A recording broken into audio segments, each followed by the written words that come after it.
Bet šiaip aš galvoju, pats geriausias metas yra visada. Ne? Nes gyvenam jau apšikmat. 30 viskas, kad tik duok to gyvenimo. Žinai, kad tik duok tų dienų ir viso šito. Ir kaip aš, pavyzdžiui, galvodavau, kad vieną klaidą darydavau, atsimenau šitą momentą, kažkur mes sėdėjom gastrolėse ir sakau, kad tai greičiau praeitų. Ir pagavau save. Nebesakyk niekada taip, Bogužė, kad tik greičiau praeitų, nes taip ir praeis.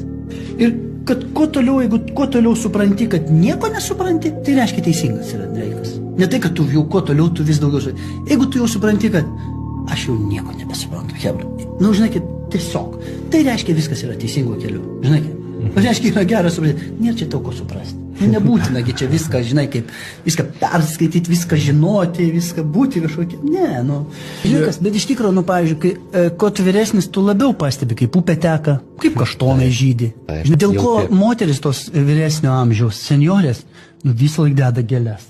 Visą laiką yra gėlės, nes daugiau nieko nereikia. Suprantate, nereikia.